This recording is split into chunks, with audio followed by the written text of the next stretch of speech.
Today we are going to learn about hashing. So hashing is an important data structure which is designed to use a special function called the hash function, which is used to map a given value with a particular key for faster access of elements. So supposedly you have a hash table containing 6 elements and you have 5 elements in the list. So the hashing function will link each value that is in the list or the key values to a particular index in the hash table. So the hashing function is a modulus function, that is x modulus 10. So 11 modulus 10 is given 1. So 11 is stored in the index location, that is index 1. 12 modulus 10 is 2 and 12 is stored in index 2. So we come across some terminology in hashing. So hashing table is a data structure which stores data in associative manner. In hash table, the data is stored in an arrow format where each data value has its own index value. So you see these are the key values. The hashing function is employed and this matches the keys to a particular index in the hash table. The hashing function, a function that can take a key value and compute an integer value or an index in the table, is called the hashing function. So in the earlier diagram, you see that in this one, the middle one is called the hashing function, which maps a key to a particular index value. So some of the important hashing functions are modular functions, hk, k mod m, multiplication function where hk is equal to floor of m into ka minus floor ka. A is a constant, m is a particular number. So collision. A collision occurs when two or more elements are hashed or mapped to a same value. So in this case you see John Smith and Sandra D are both mapped to location 152. So there is a collision occurring here. So John Smith was stored earlier, but Sandra D needs to be stored.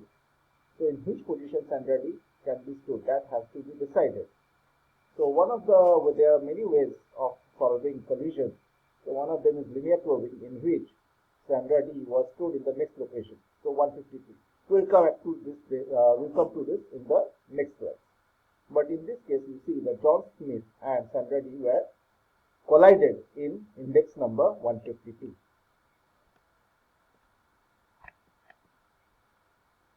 So a hash index can store multiple values in case of a collision. So basically, you can use a linked list to store multiple values. So even if there is a collision, you can store another value using a linked list. So in that case, load factor alpha becomes important, where alpha is equal to n by n, where n is the number of elements stored in the table and m is the number of slots available. So suppose that one index can have m number of slots and you can store m number of elements, but actually the number of stored element is n in the reality. So in that case, n by n gives us the average number of elements stored in chain. So that is the load factor.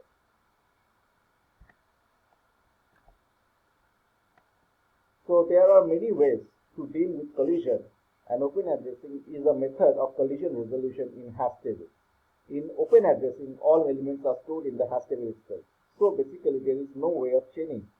In that case, you have to find a location in the table where you can store the data value where the collision, you have to find a location other than the location where the collision has happened. In that case, you can use a linear probing. In linear probing, we linearly probe for the next slot. For example, the typical gap between two probes is 1 and is taken below in the example. So you see the right hand side, the example is given. The initial is empty table, you insert 50. Then you insert 776, which maps to 0 and 6. But when you are going to insert 85, collision occurs at supposedly 50th position. Then you find the next position where it is free. So the next position is basically 2 after 1.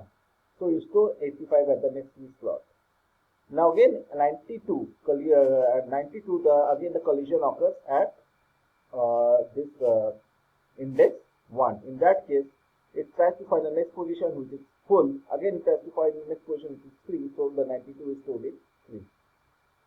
So again in that way 73 and 101 are like that stored. So basically it allows what happens in the linear probing, that some of the data elements get stored in one particular location only, which gives rise to clustering. In that case, you can use quadratic probing, which finds for the I squared slot in the ith iteration. So hash index plus the ith squared location, I to the power 2th slot in the ith iteration. Double hashing is another way to find the next location to store the value, where it is multiplied, the values are multiplied by I into hash 2s for the ith rotation.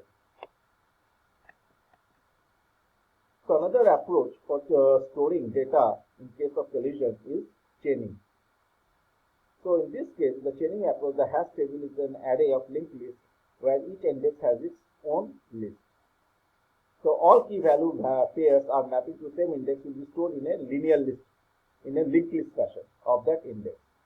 So insert 50, insert 700, insert 76. Again, when you are putting 85, so 50, one of the node is open as 85 is stored there. When you are inserting 92, another node is open, 92 will be stored after 85. So another loop 101, so you are storing after 70, after 101 is stored in this fashion. So assignment is implement chaining method using linked